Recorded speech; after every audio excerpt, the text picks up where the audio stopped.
The following content is provided under a Creative Commons license. Your support will help MIT OpenCourseware continue to offer high-quality educational resources for free. To make a donation or to view additional materials from hundreds of MIT courses, visit MIT OpenCourseware at ocw.mit.edu. All right, everyone, let's get started. I'm Ramesh Raskar, and this is Master 131 and 531, Computational Camera and Photography. And we have about $50,000 to $60,000 worth of equipment right here. So please hold on to the door if something goes on. I really need your help to protect all these things. It's going to be a lot of fun.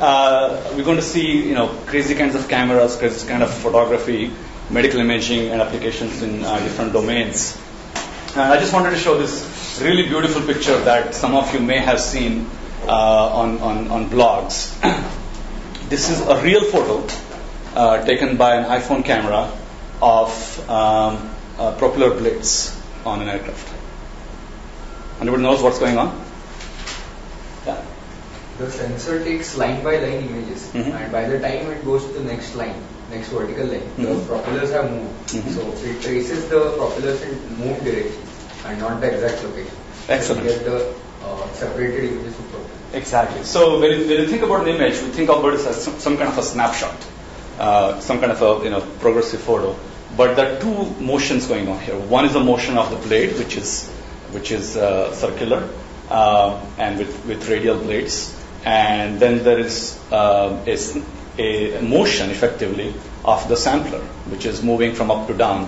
It's a rolling shutter. So when you, there's a very nice animation of that. So this is the rolling shutter. The camera is exposing approximately just one line at a time.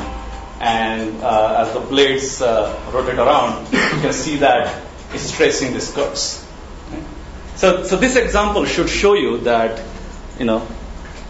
we can't take anything for granted when it comes to today's modern photography. And this is mostly an artifact of a really cheap sensor that cell phone cameras use because of bandwidth constraints. It's much easier to roll and read one line at a time than reading the whole buffer of the camera at the same time. So you get these beautiful artifacts. So kind of one open question is, if camera makers start supporting or start rather cheaping out on rather than just one line at a time, if they come up with even cheaper mechanisms where they're sampling, in some random sequence or, any artifacts they create, how will photographers exploit that to create, this stunning and beautiful imagery? More on the scientific side, let's see, the lighting is strange here. See if you can play with that. Yeah, see if there is another switch that turns the light in the back. We're going to learn a lot about computational illumination in this class. That may be okay for now, and we'll switch it back. So imagine you have somebody out here behind a shower curtain, and you want to take a photo, and you may be able to come with a photo where you just see the shower curtain behind the person without the person behind the shower curtain. But maybe you can also create a photo where you realize who's behind the shower curtain. And this is a trick that's achieved using a special type of a flash. And as you'll see, we will generalize the flash to a very highly programmable illumination. And with that, photography of this kind is also possible. What else? Here's a great example I like to show. Imagine you have a scene, and instead of a camera, you just have a single photo detector. Okay, it could be light sensor of your SLR camera, or those of you who like to think about just photodiodes, just one photodiode. And instead of taking a photo, what I'm going to do is turn on one pixel of this projector at a time, and record this. If the projector has 1 million pixels, I'm going to take 1 million measurements by turning on one at a time. What picture will I get here? Will I get a picture from those 1 million measurements? Anybody? You'll get a photo that looks like a camera was placed here instead of over here. And this is exactly how a barcode scanner at checkout counter works as well. The barcode scanner doesn't have a camera. It just has a sweeping laser. And the same apparatus, there is also a single photo detector. So if the barcode scanner hits the 1010 patterns of the printed code, when it hits the black spot, it doesn't reflect much light, and when it hits the white spot, it reflects much light. And in this way, a barcode scanner, without having to worry about focus and dynamic range and all those issues, can figure out what the barcode is. Isn't it important, though, that the barcode scanner is a laser, which keeps the pixels spatially localized? Very focused. Right. Whereas here, if you have an incoherent light source and you're illuminating a real scene, you'll illuminate the whole scene kind of diffusely. And that's a very good point. So that's why we had to use a projector. So we are turning on only one pixel of the projector. So as if, in very simple words, it's turning on only one ray in the scene. The projector is not flat field. Okay. Not all the pixels are on at the time. And that's why we have to take 1 million readings by turning on one pixel at a time. So that's straightforward. This is very well known. What are some other things you can do with this particular duality? If you replace the photo detector with a camera, you can do something similar. You can turn on one pixel at a time and take a full photo. So again, I'm going to turn on one pixel of the projector at a time, and in this case, take 1 million photos. Okay.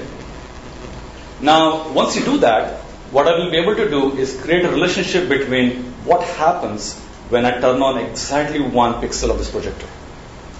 One pixel is turned on, a photo is taken, I can measure what happens to this particular pixel of the camera. And in this way, you will create a 4-dimensional relationship.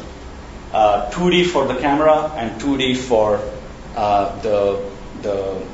2D for the projector and 2D for the camera. So 1 million photos here and 1 million pixels here. So you're going to have, a trillion measurements, 10 to the 12.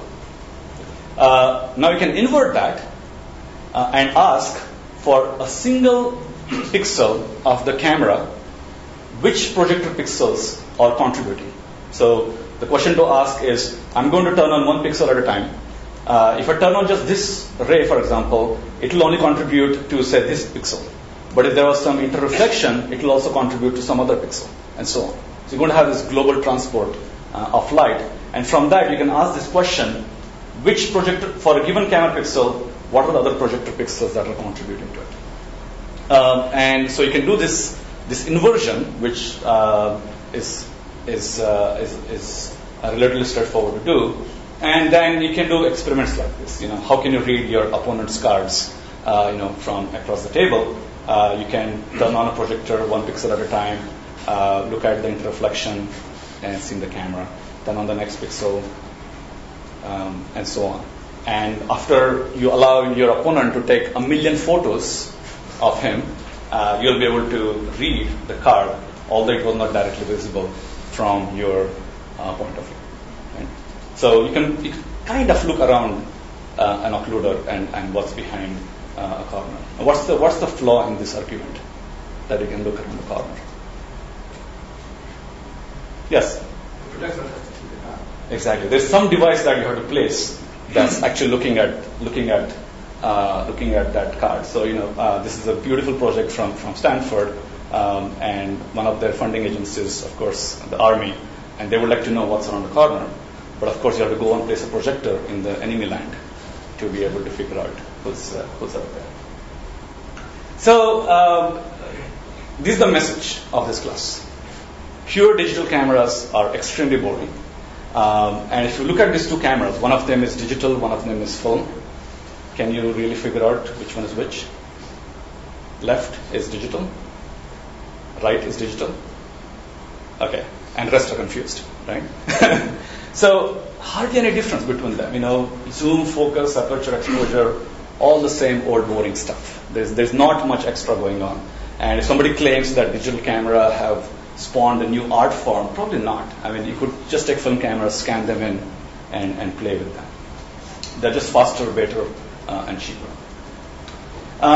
So when people think about computational photography and computational camera, they start thinking about, wow, okay, I have this camera that doesn't do a very good job of dynamic range and field of view and so on.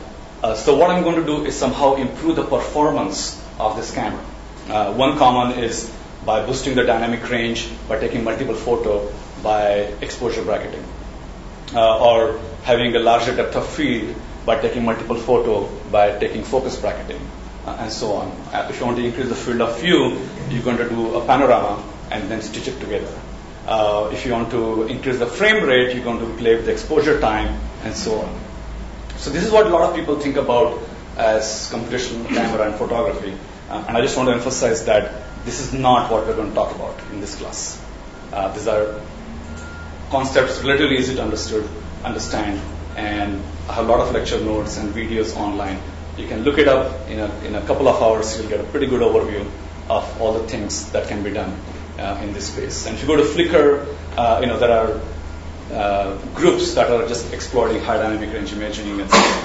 So we are not really going to talk about that, because all these techniques are just trying to improve the performance of a camera. It's not trying to change the game of photography.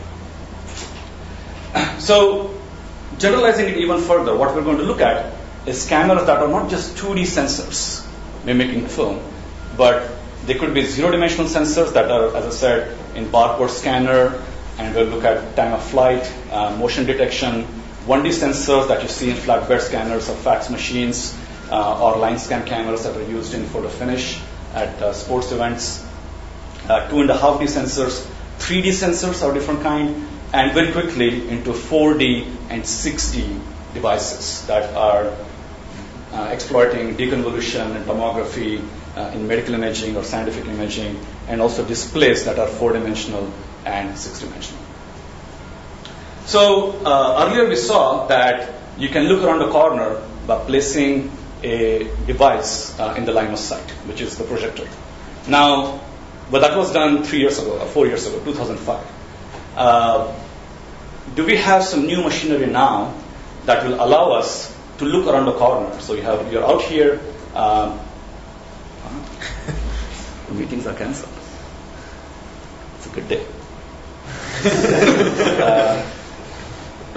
You're out here and you want to see what's inside with a door that partially open. Is this possible?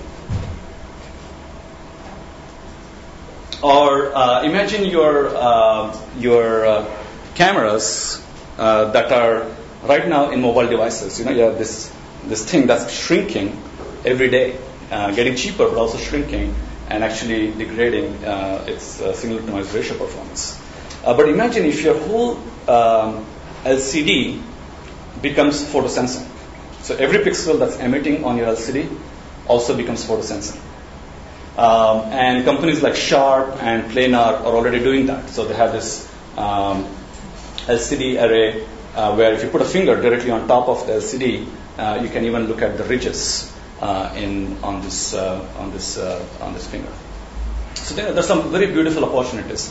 And I just saw Kimo and Ted here. They have also a very exciting project where they can use an ordinary camera to look at, right down to the resolution of your ridges. Now the question is, if we redefine a camera not to be this perspective device that behaves like a pinhole camera, but the whole screen is light sensing. There's a fusion of sensor and optics. Think about in the display domain a CRT. There is an emitter, the electron beam, and then there's a receiver, which is the phosphorescent screen. There's always this separation between what's emitting it and what's receiving it. And over time, of course, we have LCDs where everything is fused together. And if you think about cameras, it's the same, right? You have a lens that's collecting, and then you have a sensor that's receiving. And we have been taught that there always has to be some distance, sufficient distance. If you have a 35 millimeter camera, you have to have roughly 35 millimeters between your lens and your sensor. And we can throw away all those constraints and all those assumptions, and we might be able to come up with devices where the lens and the optics and the sensor is all just one thing. And that would be kind of the LCD equivalent of a camera. So this is something we can think about. And these devices are coming, mainly because they want to support touch sensing. But imagine in the future, if you have your mobile device and you can just wave it and take a picture. And because your sensor is so large, you'll be able to collect a lot of light. And right now, this is, it's not even megapixel yet, but this will be a megapixel, 10 megapixel, and you'll be able to multiplex those pixels for color and infrared and all kinds of beautiful things, different speeds and so on. So that's how we're going to think about in this class about cameras and photography. And the same with medical imaging. Right now, medical imaging is thought of, medical imaging today is very similar to photography in the 1930s. The guy who took the photo was more important than the people whose photo was being taken sometimes. Because those people had to go to this guy and stand for some time, and he had this one specialized device called a camera. Everybody has to stand still for a few seconds. You take a picture, and then you go home, and then after a couple of days, you get your photo back. And that's exactly what medical imaging is all about today. We have to go to a special location to get our CAT scan or ultrasound scan done. And our time is completely, our time is considered, not so important. The guy who's running the machine, he's very important because we have to make an appointment with this guy. So, will medical imaging evolve to a stage where it's like photography today? Clearly, when we take a photo, if somebody spills a coffee, we take a photo. It's a very casual way of thinking about photography. And will medical imaging evolve to a stage where we can do that? And it turns out we can. There are certain directions, certain computational methods that we will be able to develop that will get rid of older mindsets of how medical devices are being built. So a very brief introduction of where I come from and our group here, Camera Culture. So in the past, I have worked a lot on computational illumination, different types of projectors, creating multi-projector displays, creating virtual reality setups, augmented reality, a lot of work on pocket projectors and augmented reality with pocket projectors, interaction paradigms, work with RFIDs and so on. And in the last 8 years or so, a lot of work in cameras, playing with shutter, aperture, light fields, illumination, wavelength, and sensors, and so on. And some of the questions we discuss in our group are this. What will a camera look like in 10 or 20 years from now? I already gave you one kind of possible direction where it might be just a flat screen, or maybe it's just your credit card. But it could even be a retinal display, retinal sensor, digital sensors. How will the next billion cameras change our social fabric, our social culture? If you think about the internet, it has been transformed by the ability to search. That includes indexing and segmenting and sorting and all those beautiful problems. But image search, even today, remains an extremely challenging problem. So maybe we can change the game and modify our devices, modify our cameras, modify our displays, modify our storage devices, and so on, so that image search can become simpler. Okay. If, say, magically I have a camera that's 100 megapixel, when I take your photo, I can zoom in all the way down to your iris. And if I have an iris detector, then I have very easy identification. And all the photos I take of Dina, for example, they're all indexed with her iris code. So that's kind of a very zeroth level way of thinking about simplifying image search. But we'll look at a very interesting example that exploit thermal IR imaging, light field cameras, and so on. What will happen when pervasive recording is being used not just by the big brother, but it's actually being used for some beneficial purposes in commercial settings? So imagine a scenario, something like Google Earth Live, where right now you can go to Google Earth and fire up the browser. You can go to any part of the world and see how it looks about 6 months ago or a year ago.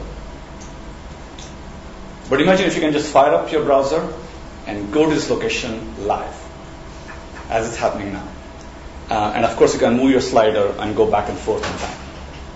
So if you have a camera on every street pole, every bus, every taxi, every person, and all that data is being streamed on the network, so you can go to any part of the world and see it. How will that world look like? I'm sure many of you are are definitely scared and given all the privacy and security notions of it. But this could become very similar to the safety we have a little bit in our financial system, our financial transactions. When I use my card in a restaurant, a bunch of people actually see my credit card number and all the information. The waitress looks at my card, and the owner knows it, the bank knows it, the credit card company knows it, the government, of course, knows it, and so on. And a lot of people know about your financial transactions, but somehow you are completely comfortable sharing your financial data. And similarly, can we create cameras and photography and imaging infrastructure so that if you walk down the street and all these cameras are looking at you, anybody in the world could be looking at you live, you feel completely secure that it's being used only by the right people for the right reasons. And if you don't want them to see it, you have some switch on you says, I'm completely invisible, and you should be able to walk down the street. Can we create such an imaging infrastructure? Think about high-speed cameras and high-resolution cameras. Maybe we'll have microscopes and nanoscopes with us that will, again, change the way we think about medical imaging. And what about movie making and news reporting? As you know, it has dramatically changed over the last 3 or 4 years because, again, 1 billion people have cameras out there. Whether there is an event in Tibet, or there's a satellite imagery of what's going on in Burma, or a plane that's about to crash, you get amazing videos, and they're not captured by CNN, they're captured by other people. So how are we going to, again, change this imaging infrastructure, the whole pipeline, to think about the future of movie making and news reporting? So overall, in this course, we're not going to think about purely about software. We're going to think about how we can change the camera, not just use the camera. So that involves optics and illumination and sensor and motion of the sensor, motion of the optics, different wavelengths, 3D cameras, polarization, probes and actuators, and also priors and online collections, the network there. And one kind of theme you'll see is after years of research in computer vision, one can argue that we have exhausted the bits that are available in pixels. There's still a lot to be done. There's a lot to be done. But still, there's seem challenging even today with sophisticated computing algorithms. It's challenging.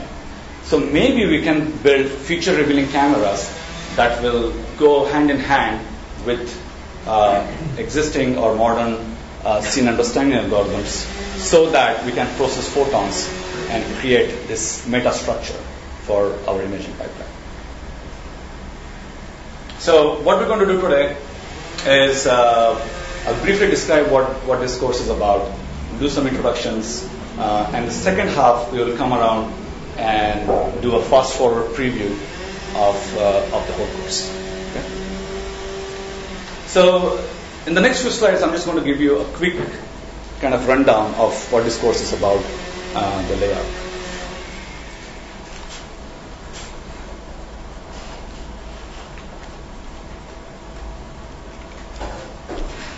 Here's a nice overview of the biological successful vision in the animal eyes, and there's a nice paper in Science. And you can take all the successful biological vision and place that in kind of 8 categories. You have eyes based on shadows, based on refraction, based on reflection, single-chambered eyes, or compound eyes, sometimes with opposition, sometimes with superposition, and so on. We'll come back and discuss this more. If you look at the eyes of a scallop, it's based on a mirror, not on a lens. So you have a mirror down here, and the sensor is up here. And light actually reflects from this concave mirror, and the image is formed on the detector. And the future camera in your mobile device on a flat sensor could be on this architecture. It doesn't have to be on this single chambered eye with refraction. So the human vision is in this corner here.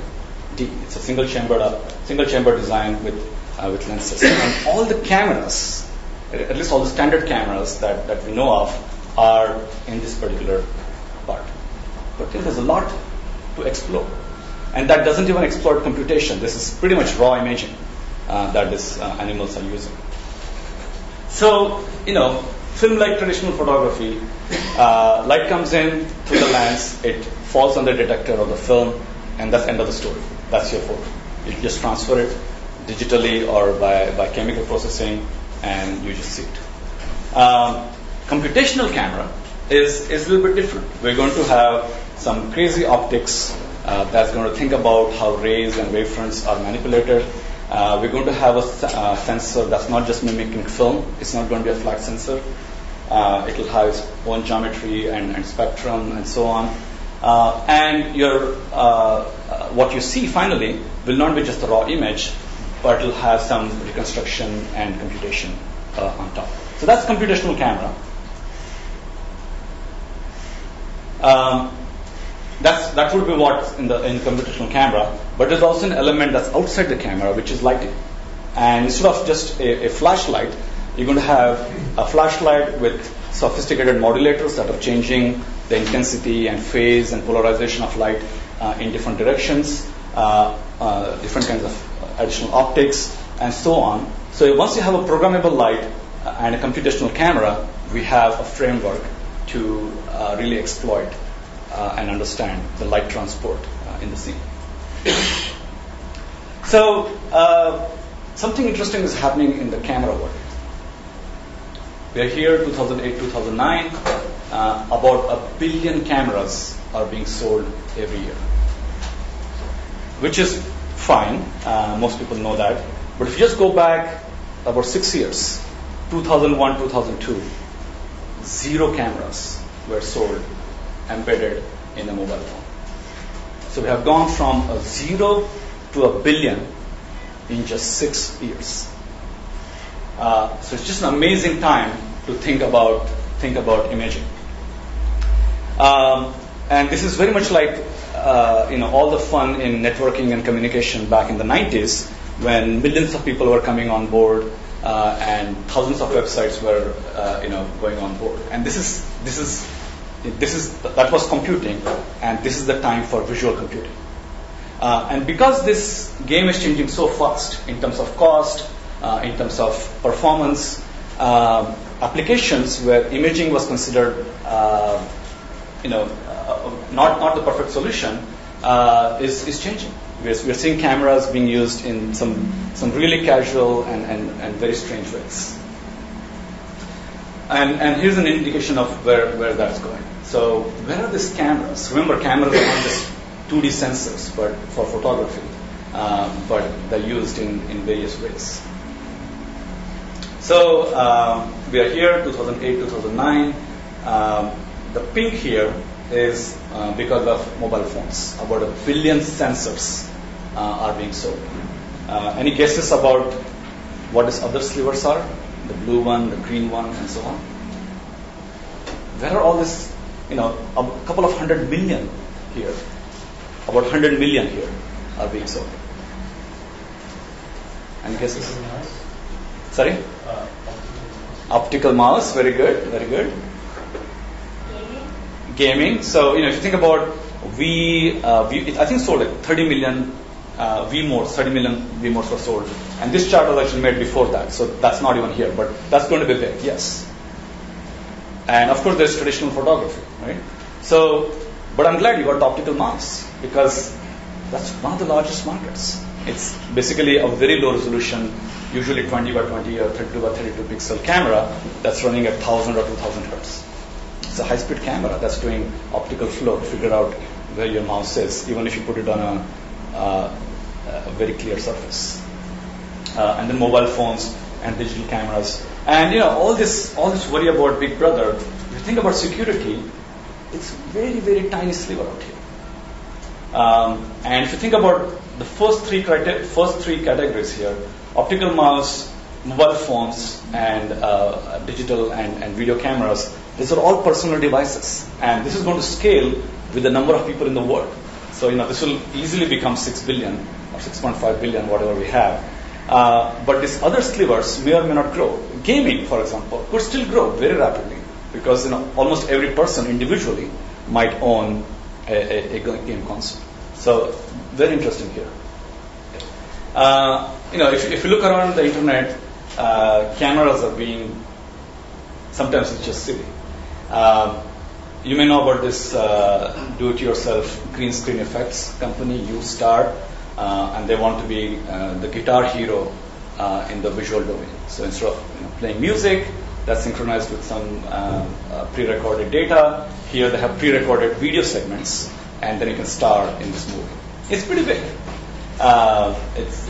If you go to their website, there are a lot of people uploading their videos with their software and their green screen. All they give you is a camera, simple camera, not even a stereo pair, just a simple camera and a big plastic green screen.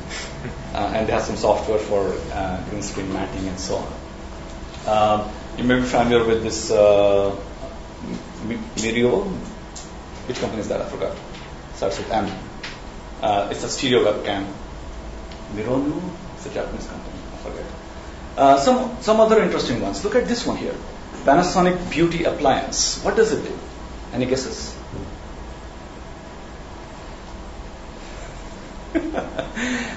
It's a pretty big camera.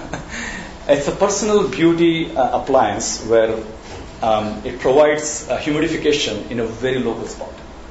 So you can sit all day around, and it I guess maintains the right level of moisture and humidity around you. So your skin won't get very dry. What about this one? The camera is not anywhere near the eyesight, but the camera is actually on the ear. The camera is looking sideways. I was reading up on this. It was not very clear what the applications are, but you can think of it. I mean, if you're walking down the street and you want to be safe, something is coming at you, maybe it tells you, or if there's somebody you don't like, they're walking towards you, so don't turn around. Yeah, and that's going to happen more and more crazy places. I like this Gigapan Epic 100, which is for creating panoramic imagery, but it's actually basically a tiny robotic platform, about $300, I don't know if I remember correctly, and has a physical lever that presses on the shutter as it rotates around. Right? It's pretty amazing. And of course, Fuji is doing some fantastic work, just starting with a stereo pair, and they're trying to provide the whole pipeline all the way down to printing on a lenticular screen, so you can enjoy this stereo modes. Okay, so after you look at all this cameras, you say, okay, what else is there to do? Because these are just, you don't have to do much research to do any one of these projects. You don't have to take a class to build these applications. So let's think about something, trying to improve the camera just a little bit. All I want is depth per pixel. Something humans seem to be doing very well. We can use our two eyes and figure out how far things are. At least we think we know how far things are. There's a lot of prior information. But for a camera, just to get depth is extremely challenging. After 30, 40 years of research in computer vision, still you can't go out there and buy a camera that's a reasonable cost, which runs at a reasonable speed and gives you depth per pixel. It's amazing. So we'll show you what the state of the art is using this multi-$1,000 camera, which is donated to us by, which one is this one? Like kind of stuff. And who's going to run it? You're doing this one? So this is the camera that uses time of flight to maybe you need a room light. Oh, we don't. This is an active light camera, so it doesn't matter. Okay, so this is time of flight, all those LEDs are being. Those of you who have a cell phone camera, just look at these lights through your camera. You'll see all of them are lit up. Those are near IR. And as you can see here, who's it looking at? Is it LUA? Okay, so the people in the front are marked in green, and somebody in the back over there, are marked in yellow. So it's giving you some estimate of depth by doing a time of flight calculation. This is the Canesta camera, and it works okay. But as you can see, the quality, even in this relatively easy configuration, most of the objects are diffused. They're at a reasonable distance. The room doesn't have sunlight to overwhelm this active light, and even then, the quality is okay. It's not that great. And I forget the exact cost of this one, but they cost about $10,000. These cameras. Go ahead. What is it called? This one is Canesta. Yeah, but during the later classes, we'll learn about all the different 3D cameras, whether they're based on active light, or stereo, or structured light, polarization, and so on. So this one is Canesta. The other company is 3DV.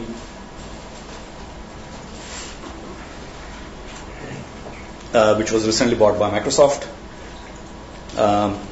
And then there's a couple of companies in Germany who are building 3D cameras. And apparently this market is now being driven by game consoles, because PlayStation and Xbox are all interested in using 3D cameras in the house for gaming, for interacting with gestures. So they want to distinguish this from this, for example. Because right now, all the games are in the gorilla mode, right? The hands have to be away from your body to play the games. iToy and Xbox and so on. But the new ones will allow you to do gestures that are more intricate. So there are too many challenges just to get 3D, because you have to use some kind of active light to compensate for ambient scenes. You have to stitch geometry capture from multiple views. If you have something like marble or skin, it has subsurface scattering, so that's difficult to deal with. You cannot do good triangulation. And these at least objects that are diffuse have diffuse reflection component. If you go into something that has glass or dark, it's just out of question. Right? So computational camera, it should do something more than just capturing a 2D image. And those of you who are here, building real-time HCI applications or for robotics, anything like that, there's no camera right now that can deal with objects like this. This is amazing. So we have 1 billion cameras out there, but none of those cameras can solve these problems. So that's what we're going to look at in this class. Can I ask a quick question about that? Yeah. So I'm just thinking back to the traditional film type camera that has autofocus sensors that are contrast based or like rangefinder type thing. Right. So that in a way gives you depth by moving optical elements. But this doesn't have any moving parts, I guess. Does that count as a way to try to make a camera that perceives depth by having something that scans physical optics? Exactly. Around. I think you're asking a very important question. There's, let's see if I have a slide.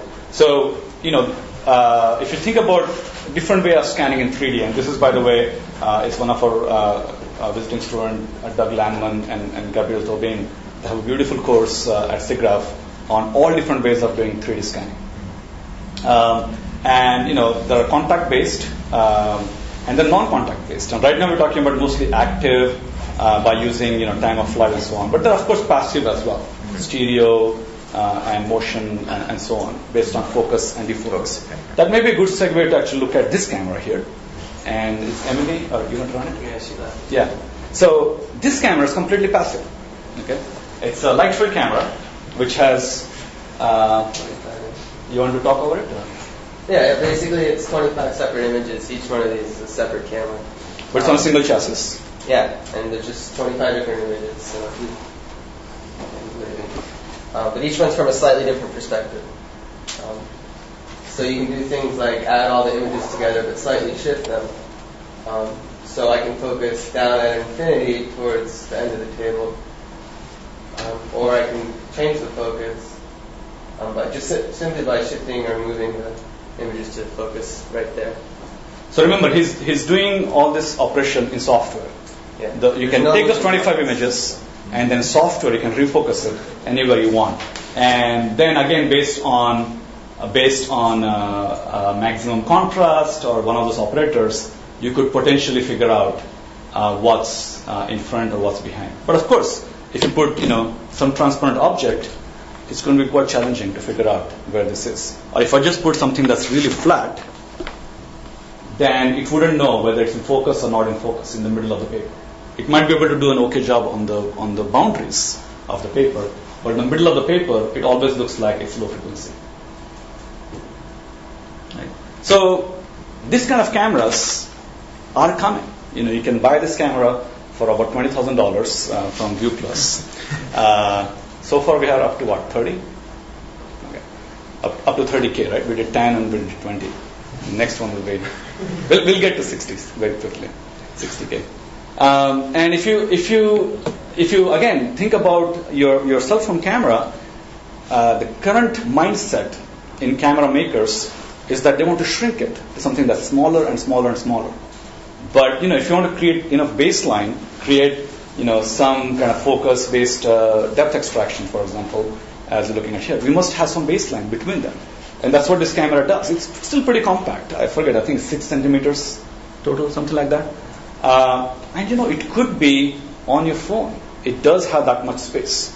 So if they would just turn it around and make all the pixels as sensing pixels, you have enough baseline from the left edge of the camera, left edge of this cell phone camera to the right edge of the cell phone camera to create those effects. Right? But that mindset has to change.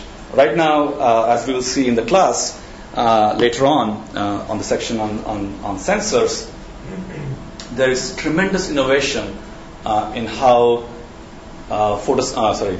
image sensors are being built. There are wafer level cameras, backside illumination, 3D VLSI, and so on. But unfortunately, it's all great and it's going to help us. But unfortunately, all of them have a single track mind.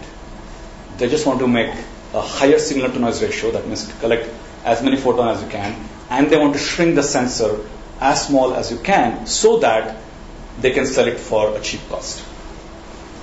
But if you think about, if somebody had told you 30 years ago that the TVs are really expensive, so what we're going to do is start building TVs that are smaller and smaller because they'll be cheaper and cheaper, right?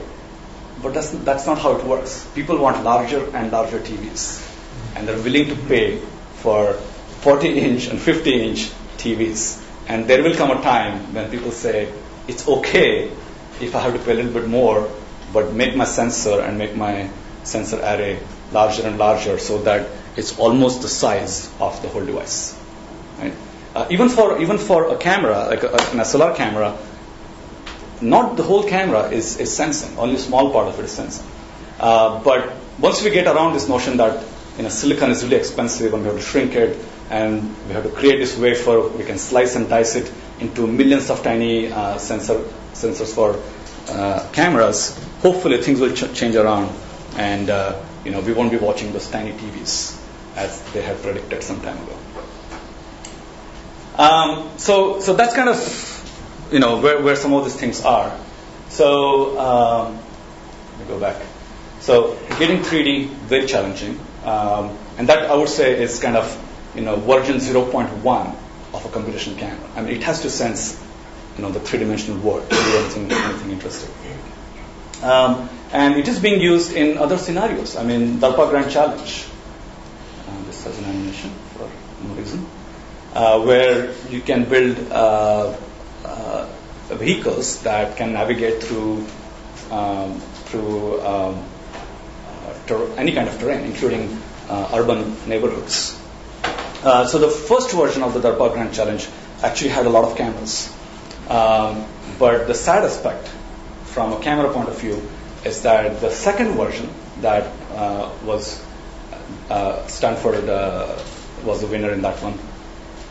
In the traditional definition of a camera, there were no cameras on the whole vehicle. There were 0 cameras on a car that's built to navigate in a city. It's pretty sad. I mean, if you think about a human driver driving through a city, I would say almost all our input, all our actions are based on visual input. But cameras are so primitive to build this self-navigating vehicle that no traditional cameras were used. Now, of course, I'm taking it to the extreme because the kind of devices they did use were similar to range scanning devices. So they had laser scanners, LiDAR that are using time of flight and so on. And in a way, they're capturing information that's sensitive to different directions. So, in a way, it's a camera, but it's not a traditional visible range camera that they're using. It's a detector, a single pixel detector that's measuring light coming from different directions. And on the other extreme, that's one extreme where cameras are not good enough to self-navigate. On the other extreme, you have, lots of people online. Again, this is a slide from Doug Landman, building their own 3D scanners. So, of course, you can take a Logitech webcam and put some fiducials. You can calibrate that and move it around to create 3D models. And a whole bunch. We'll look at this during the thing. People are using just a wine glass to create laser stripes. So, I can take a laser pointer and shine it at a wine glass to create a laser stripe. I don't even know how to buy expensive optics. And they just scan it and, a cheap DV cam to create 3D scanners. This one is probably most interesting. They want to create, again, a very accurate 3D model from a Lego rig. And this is how it works. You can probably guess it from the picture. There is a milk bath. They want to take a character and scan it. They'll put this character in milk bath and take a photo from above, doing a very simple segmentation. And then over time, they're going to put a little bit more milk so that the level of the fluid will rise in this square bucket, this rectangular bucket. And they'll continue to take pictures. And they'll create this 3D model section by section. Pretty amazing. They did it in New York with humans. Sorry? They did it in New York with humans. You can go in the milk and they can scan you. So some people here have been scanned. Excellent. I would imagine going the other way is easier. Just drain it. Right? Just fill it up, drop something and drain it. It will go at almost constant rate. It's true. It's true. But yeah, this could be a great class project for this. All right. So here's a slightly different direction that some people are taking, and I really like this work from University of Washington.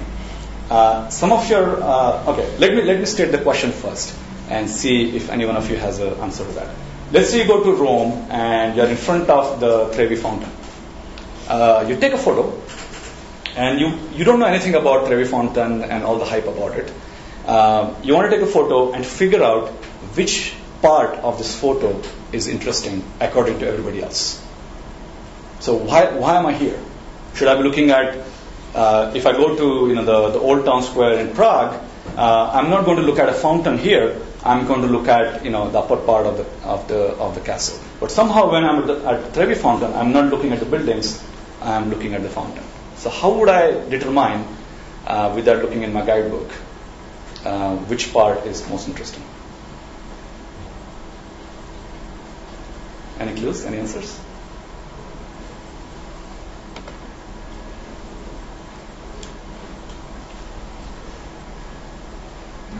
I don't know if I should answer. Go ahead. You're qualified, yeah. One thing you could perhaps do is take a consensus for all the photos that have been taken of this object and basically see where the feature tracks overlap. And then you just blur it and boom, got it. Excellent. So this is actually an offshoot of the phototourism Microsoft Photo Synth project, where you have millions of photos of the same tourist location, and once you have registered them in 3D, then you can just shoot the rays back to see which rays will intersect the pixels. If most of the rays seem to be shooting, just kind of just a histogram, you'll realize that most of the photos are looking at the fountain, and in this case, most of the photos are looking up at the top part of the castle. So maybe it's what is popular here. Interesting might be a different. You're right. So the next question is, how can we? It's like popular versus interesting on Flickr. So here's a research question: How can we answer this question? There may be certain features that human visual system finds particularly interesting. Things with high levels of non-repetitive detail, or certain shapes or ratios, or. Yeah, certainly. Yeah. So I think there's a lot to be done. So maybe we want to build a camera that directly detects the repeating pattern. It doesn't care about capturing a real photo, but does a very good job of finding out if there are patterns we find interesting, whether it's symmetry or repetition or the right scales, right aspect ratio, and so on. All right. And the same project. So this is the Pantheon again in Rome. These are all the places from which people take photos. And if I just tell you, this is the top view of the Pantheon, and you usually are up here. There's a fountain. People start from here and then go in and roam around and take a picture of this big hole in the Pantheon. So the question is, if I take a picture here at the entrance, from inside the Pantheon looking out at the door, and a picture from outside, what's the path that would connect these two photos? Right? It's not a straight line path, but if I don't have an animation, I don't have it. But if you actually have this again voting scheme, you'll realize the best way to go from this view to this view is follow this particular path. So this is data that's being captured from visual media, like photographs, but inherently it's more about geometry, and I would call it's almost non-visual. So that was computational camera, and let's think about computational photography now. Computational photography, I and my collaborator Jack Tumblin at Northwestern, this is how we like to define it. There are two parts. We want to capture the scene, and we want to synthesize the scene. And when we capture, we want to capture it in an extremely rich fashion, so that it's machine readable and machine can understand what's out there. And when you synthesize, we want to synthesize in a hyper-realistic manner, so that it represents the essence of our visual experience. And within that, there are three major themes. One is epsilon photography, which is basically generalized bracketing. So whether I want HDR or panorama, I'm going to take my camera, do exposure bracketing or focus bracketing or view bracketing and so on, and just create a very nice picture. And mostly to overcome the limitations of a camera. That's just epsilon photography. I'm going to change the parameters of the camera within an epsilon neighborhood. And then people think of that as the ultimate camera. But again, we are not going to focus much on this part in this course. The next part that's quite interesting is so-called coded photography. So the comment we heard earlier, I really care about some mid-level feature. I want to know if there's symmetry. I want to know if there's a repeating pattern. I want to know where the edges are. I want to know how the regions can be segmented, and so on. And instead of taking multiple photos, such as in bracketing, I just want to take one or maybe two photos which reversibly encodes the information about the world in my image. And the image may not be a single 2D image. It could be a light field camera where you actually have 25 images, but in a single snapshot. Or you could have a time of flight camera where you really can't call it a photo because actually measuring the amount of time it takes for light to travel back and forth in a given direction, and so on. And it will be very useful for scene analysis. So a lot of our course will be actually discussing this part. And the last part is essence photography, which is really to see if we can go beyond this low-level features, which is pixels, and mid-level features such as motion and foreground and background and symmetry and so on to a high-level understanding. So that it's not just mimicking human eye, but it's doing possibly things like this. Telling me what's popular, for example. And I claim that only when we have computational cameras and computational photography supporting this, we'll be able to create new visual art forms. So within that, this is a chart that we'll be talking about throughout this class. So I won't go into too much detail right now. But we have certain goals, the mid-level features, low-level features, high-level features, and so on. And we have certain tools. We can capture the raw image, we can capture the incident angle and spectrum such as UV and thermal IR. We can capture high-dimensional reflectance field. We have non-visual data such as GPS and identity, metadata, image priors, and so on. And with that, we're going to explore this whole space of camera and photography. Of course, high dynamic range and so on is right here. We're not going to spend too much time on that, but we're going to think about how can you insert a virtual object? How can you take a photo and relight, change the lighting in the scene, and so on. Material editing, for example, from single photo. Ted Adelson is here, and he's done a lot of work in this space. And if you look at this chart, you realize that even the human vision is not at the top right of this diagram. With human vision, I cannot look around a corner. I cannot see what's inside a body. I cannot tell you what's behind the curtain. I cannot tell you when I'm in Rome what's interesting, and so on. So you really want to create this augmented human experience by using these tools and using the mechanisms that we have available. So we'll be coming back to this. Just keep this in mind. And a lot of this is actually available in the book that I and Jack Tumblin have published. The PDF of this book will be available throughout the course, and the real book should be out anytime now. So let's see. All right. So just a couple of more slides and we'll take a break. Let me skip over this one for now. It's one of my favorite examples. All right. So we're also going to spend a lot of time thinking about cameras that, again, show what's not seen. And I realized that Matthias is here. That's his company. He's the founder of Redshift, thermal imaging company.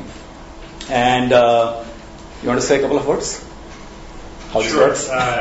So this was my second startup. And the idea was to build an ultra-low-cost thermal imaging camera and do it using a standard cell phone camera as actually the image sensor, and using a little thermally tunable film as a translator between infrared and visible. Exactly. And the goal is to dramatically bring down the cost of a thermal camera. So let's bring in our next toy. Will you need some time to set up? Okay. Yeah. We'll set up this other toy, which will very quickly take us towards the 60K. But you can do some amazing things. So this is not from Matthias's company. Is that a maker or just a? They actually make cameras, or they're just integrators? Yeah. And they can use it in sports analysis. This is a game of cricket where you want to figure out if the ball was hitting the bat or the pad. It's a very difficult call for the referee. But if they have a thermal imaging camera, then the ball here, if it hits the bat, it will leave a hot spot on the bat. But if it hits the pad, it will leave a hot spot on the pad. So just by looking at an image, a couple of seconds after the ball has left the player, you can figure out where, if the ball hit the bat or the pad. And this is major. People get really angry, and all the sports analysts will be writing of the referee next day in the press. So this really saves their life. But the goal for Matthias and other companies is to make it available, possibly at the same cost as your traditional camera. If you think about a cost of a digital SLR, it was several $1,000s, and now it's about $500. It's just silicon. It's not that expensive. If Canon or Nokia decides to have a thermal camera in every cell phone, they will be available for very, very low cost, very extremely low cost. What is your guess? What would the cost in 5 years? 5 years, still $500. $500. That's not bad, right? And as you'll see later in the class, and you'll see this demo, we can do this in the break as well. So take your time. It can do some amazing things. All right.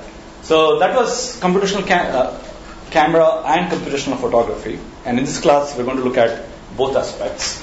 This is how we're going to do it. We have two numbers, 131 for undergraduate and 531 for graduate.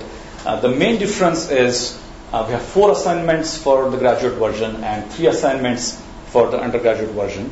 And we have a midterm exam where there will be fewer questions for the undergraduate version. Other than that, rest of the course is very similar.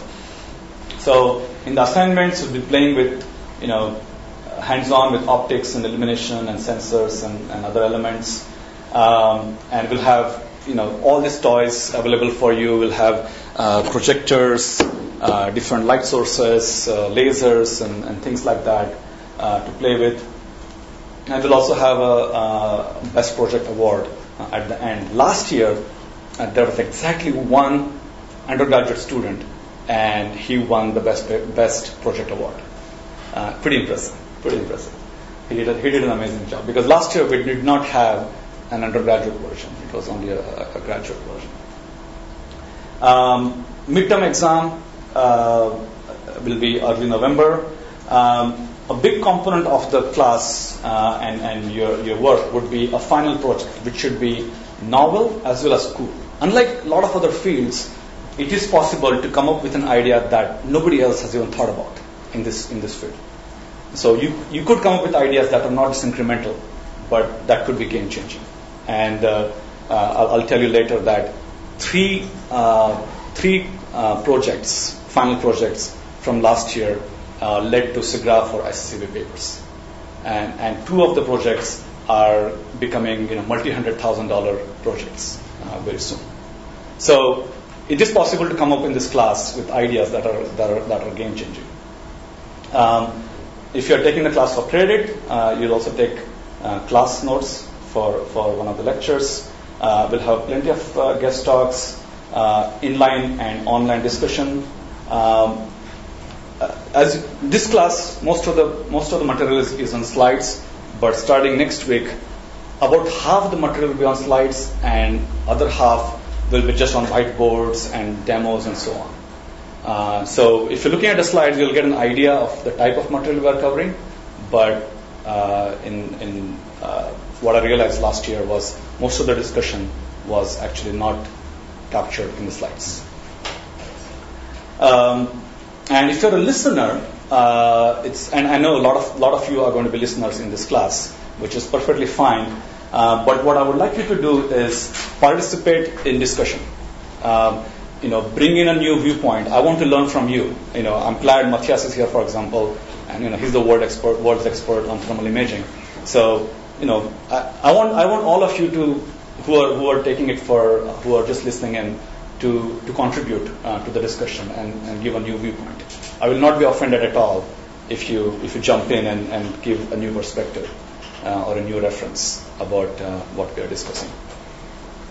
And if you are a graduate student or a postdoc, then I would also like you to spend some time in sharing with us, one short presentation, maybe a cool idea or some new work you're doing. Okay?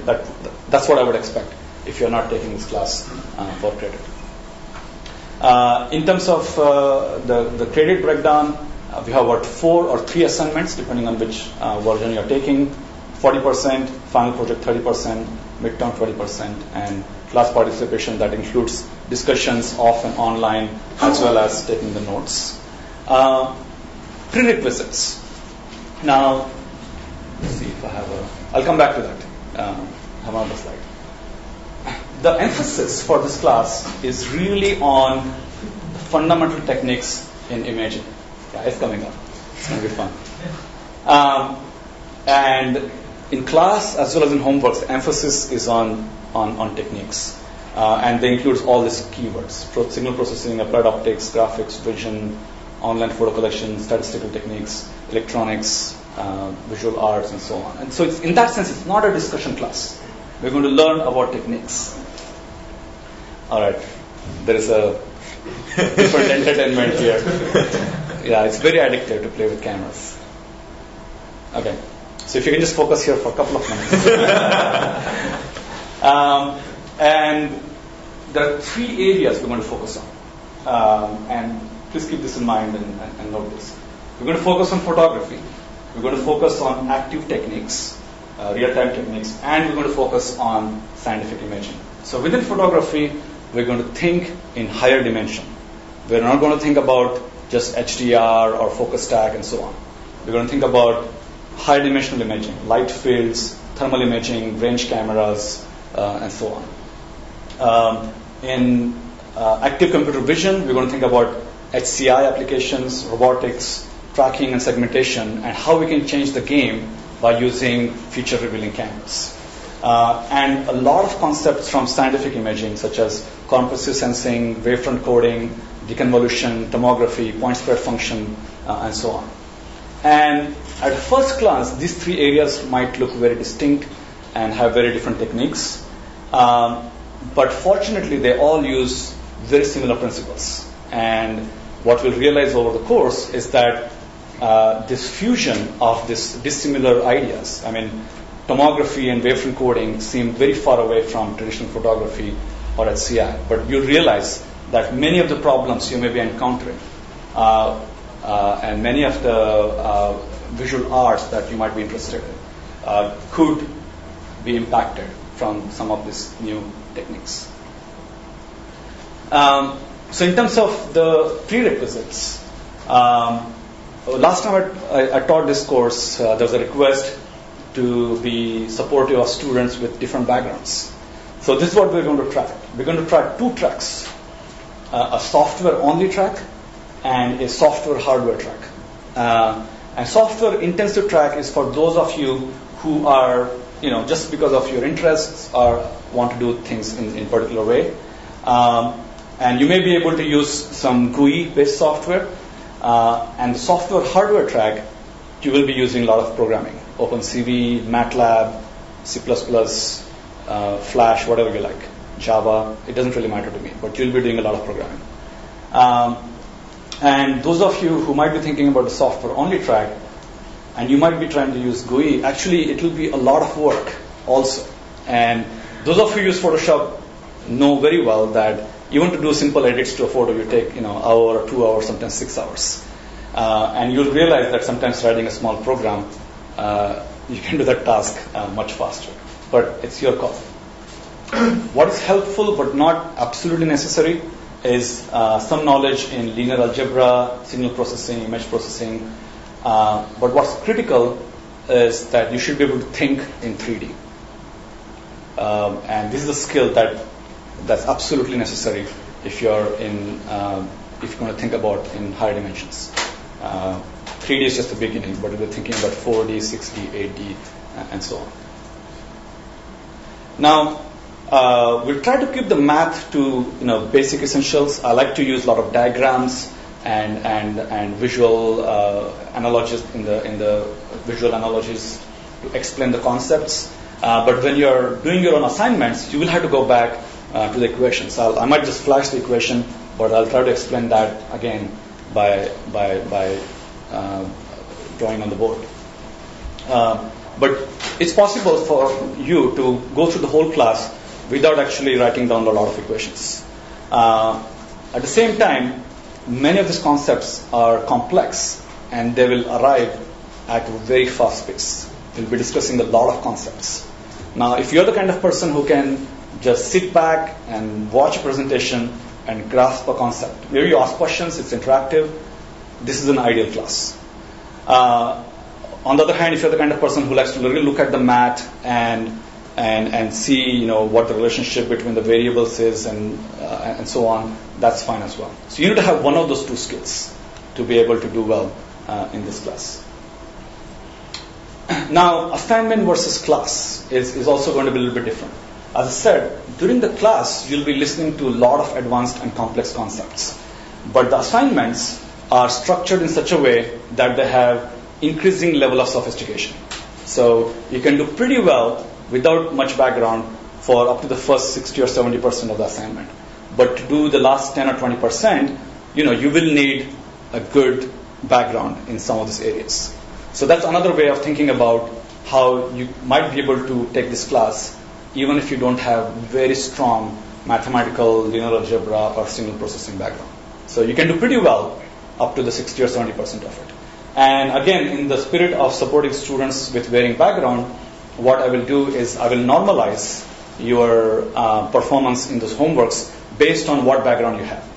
So if I know that you don't have linear algebra background and you're taking this class, I will think that if you reach 70% of that assignment, you have done a pretty good job. So I'll normalize it again by how much you know in that particular the knowledge required for that particular assignment. So you can really pick your level of how you want to do it. And we did this last time and it worked out pretty well. So we'll see if we can do the same thing. And those of you who are taking the 131 class for undergraduate, please come and talk to me and we can similarly figure out, based on the classes you have already taken, how we can structure those assignments. And when I for all those assignments, the 4 or 3 assignments, there's always an option. There are 2 assignments and you can pick any one of them. So that gives you, again, an ability to pick an assignment that's appropriate for your level of understanding. All right, so let's see. Any programming environment is fine. 1 class notes.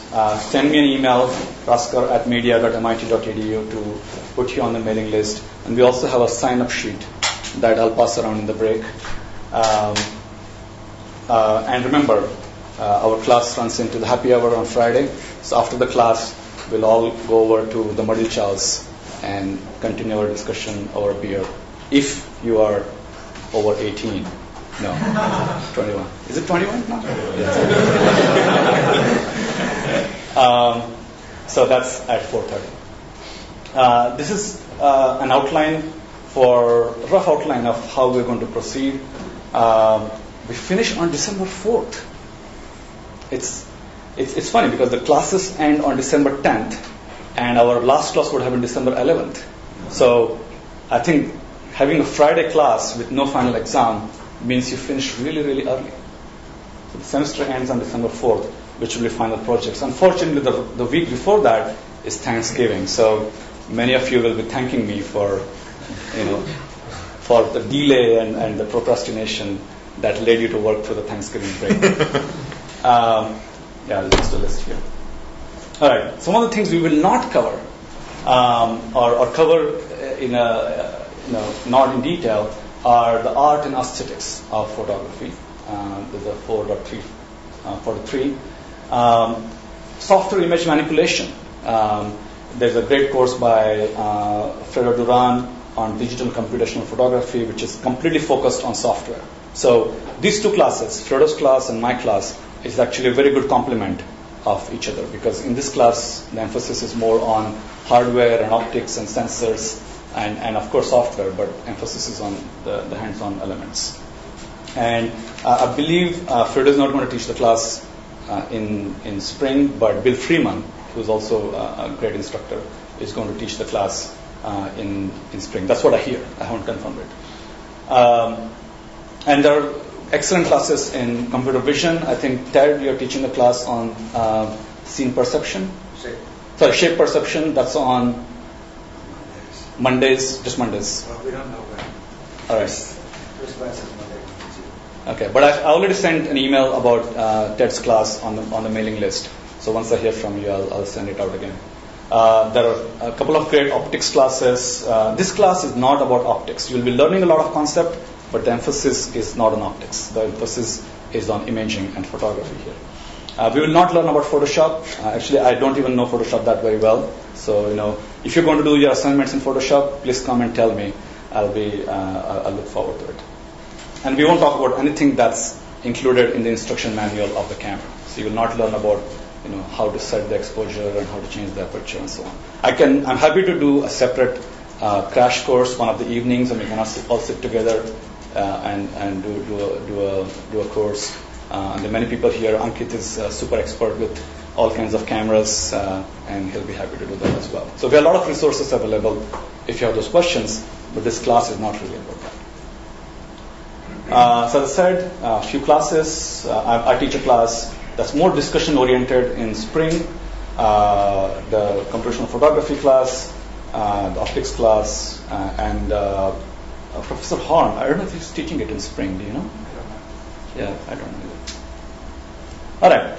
So, any questions about the structure of the class and what you expect? Any roles? Yes. Will you be posting the assignments in advance so we can kind of see what sort of work you will be doing in the agency? Excellent question. The question was, will I be posting assignments in advance? What's going to happen is based on the feedback I receive, some of the assignments will change. But if you look at the OCW page from last year for this course, which is only an indication, by the way, because the course is changing significantly this year, you will see the, let's see, is it projects?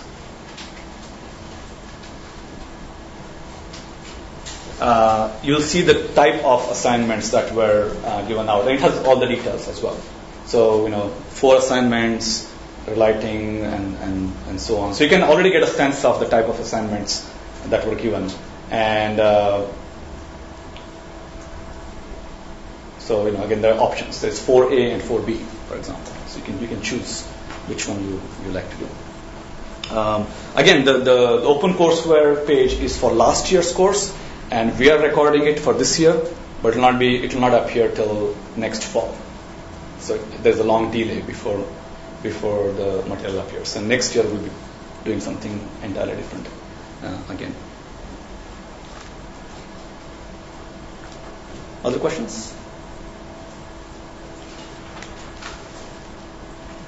All right, so let's go around very briefly. I realize there are quite a few people, so maybe 30 seconds per person, no more than that, just to get a sense of who's here and why you are here. So before we get started, are you a photographer?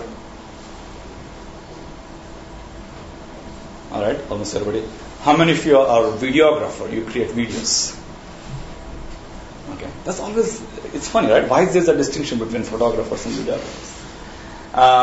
Do you use cameras for computer vision? Pretty good. Do you use cameras for real-time processing, like HCI or robotics and so on? Okay. Do you have background in optics or sensors? Okay. All right. So we have pretty good distribution here. So let's start and very quickly go through just your name, department, year, and why you're here. Just 30 seconds.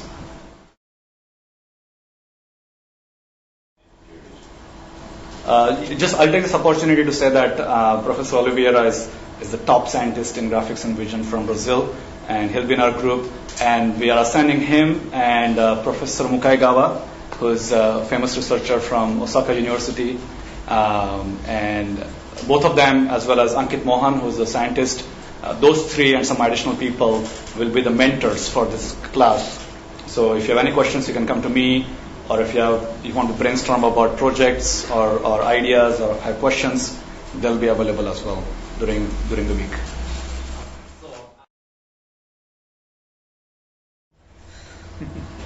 This is amazing. Just an amazing set of people. Chemistry, arts, communication, vision, HCI.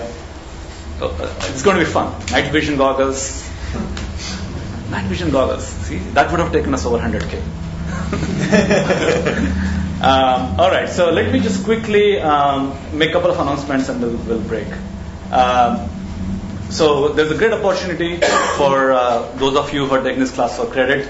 There's a conference on computational photography, which is the second edition. Fredo Durand, who some of you may know from CSEL, and Mark Lavoie and Rick Zeliski from Microsoft did the first one, which was this year in April.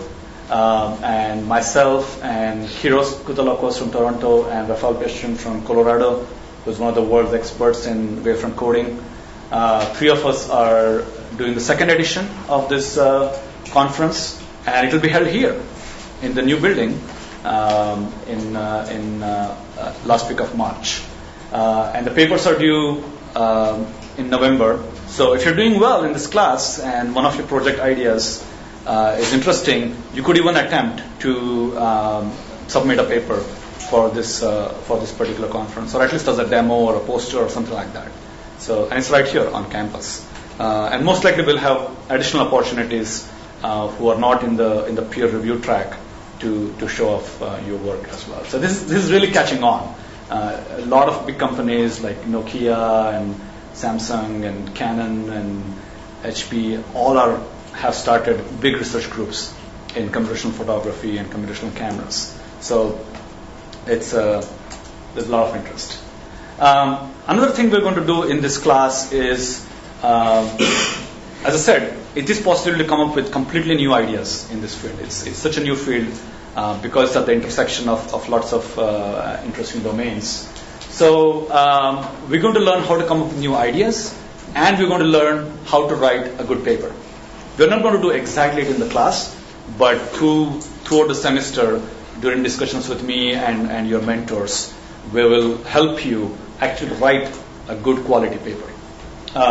And writing a good quality paper actually has really simple methodologies, which is amazing. We never learn about it in a formal class. So we'll try to do that in this class because the final project is really important. So just deciding if an idea is worth pursuing is half the battle, and we'll help you do that.